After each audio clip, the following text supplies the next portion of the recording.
por esses dois únicos partidos, né? Um, né, que é o partido do Estado, o outro que é admitido pelo Estado, esse direito não é direito. É arbitrariedade. Todo o discurso que era feito por parte desses juristas progressistas era um discurso naturalista. Quando as pessoas perdem a confiança no direito positivo, tendem a fazer um discurso naturalista. Concorda com o que eu estou falando? Hoje, pessoal, todos esses juristas, juízes, promotores, advogados, professores, todos esses juristas progressistas, pergunto para vocês, precisam fazer grandes discursos justnaturalistas? Não, por quê? Porque pelo menos no âmbito da Constituição, você tem uma Constituição que é uma Constituição democrática, certo? Que estabelece no seu núcleo duro direitos e garantias fundamentais, que promovem, talvez, mas que projetam um estado de bem-estar social, que estabelece uma série de garantias individuais e sociais.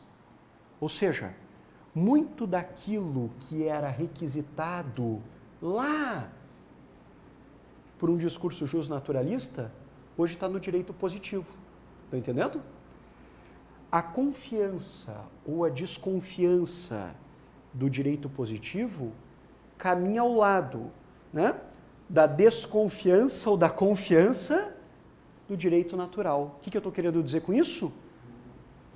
Se o direito positivo, aos olhos da maior parte das pessoas, ou aos olhos daquele sujeito, é um direito razoável, ele tende a não fazer um discurso naturalista. Se o direito posto, se o direito positivo é um direito arbitrário, autoritário aos olhos daquela população ou aos olhos daquele sujeito, ele tende a fazer um discurso naturalista. Estão entendendo esse jogo de palavras que eu estou colocando aqui ou não, pessoal? Estão claras as observações? Isso aqui é tremendamente interessante. Assistiram o Tribunal de Nuremberg, o filme? Assistiram O Leitor, um filme muito mais contemporâneo, muito bem feito, O Leitor? História do sujeito que lia para uma ex-agente da SS nazista? Filme interessante, O Leitor. Pegue O Leitor. No Tribunal de Nuremberg isso fica mais claro, mas eu estou falando do quê? O tribunal de exceção que foi criado para julgar os nazistas pelos próprios alemães. Os alemães condenaram à morte, inclusive, olha talvez a ironia, né?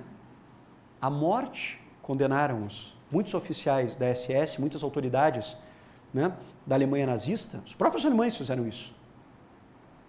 Não só os alemães, mas, enfim, pressionados talvez pelos vencedores da guerra.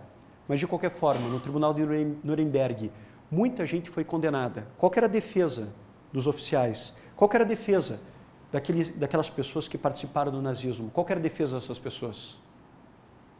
Eu só estava fazendo o quê? Cumprindo ordens. Todo o discurso aqui é um discurso positivista. O direito era aquele. Se eu não cumprisse aquelas ordens, quem ia para a câmara de gás seria eu. Quem seria morto seria eu. Eu tinha que fazer aquilo. Estava cumprindo ordem. Eu não podia me negar a fazer aquilo. Se eu me negasse, eu cometeria um crime de guerra, seria morto. Eu só estava respeitando o direito nazista estabelecido naquele momento. Eles foram condenados com base não num discurso positivista, com base num discurso naturalista, ainda que mascarado. Existiam as declarações de direitos, né? As declarações de direitos, mas o fundamento principal para a condenação de muitos nazistas foi um discurso profundamente naturalista. Você sabia que você não poderia ter feito aquilo? Aquilo viola princípios, né, gerais do direito, aquilo viola, né, a humanidade do direito. Aquilo que você estava fazendo viola os direitos, qual que é a palavra? Os direitos naturais. Qualquer pessoa em sã consciência jamais teria praticado aquilo que você praticou. Aquilo viola os princípios básicos do direito, aquilo viola os princípios básicos da nossa civilização moderna. O que você fez foi a violação de direitos naturais, ainda que não escritos. Muita gente foi condenada com base num discurso justnaturalista. Olha como a questão não é tão simples assim, é uma questão bastante complexa.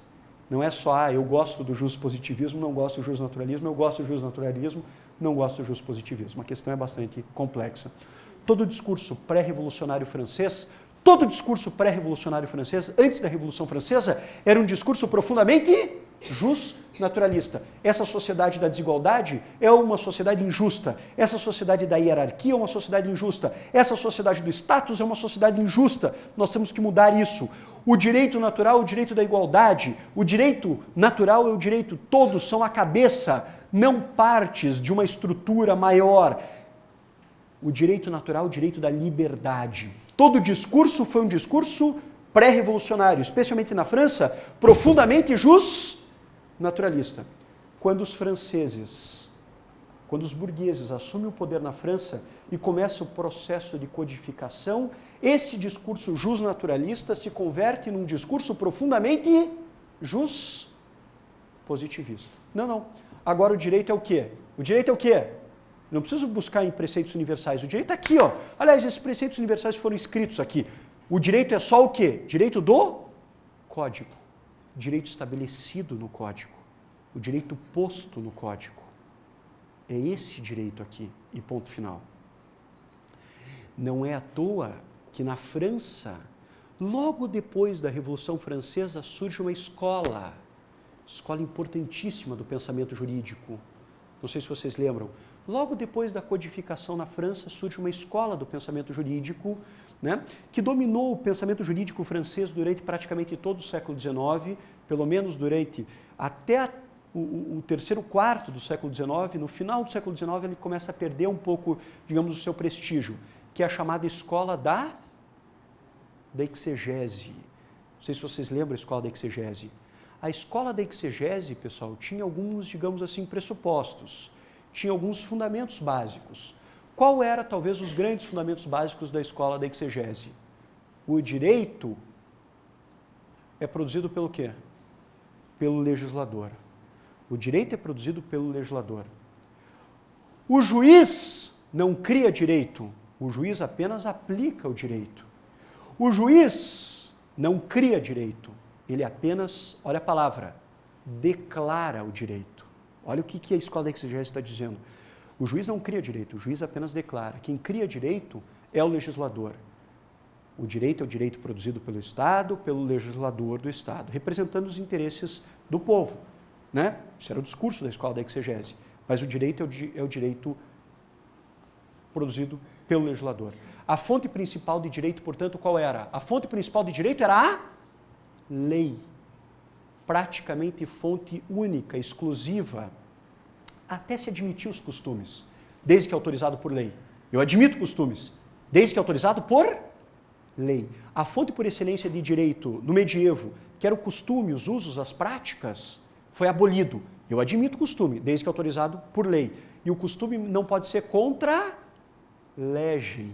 Olha, princípios que são até hoje adotados aqui. O costume pode ser admitido quando autorizado por lei. E o costume não pode ser contra a lei. Não posso ter um costume contra a legem. Na escola da exegese se dizia, o direito está todo aqui. Napoleão levantava o seu código e dizia, está aqui, ó, no Código Civil. Toda a vida do francês está aqui. Aliás, esse código, ele é tão bom, mas tão bom. Olha aqui, ó, por trás de um discurso justpositivista, uma fundamentação profundamente justnaturalista, que ele é válido para qualquer civilização, qualquer povo civilizado. Então, Napoleão estabeleceu um critério, né? Ou se adota o Código Civil, ou não é um povo civilizado.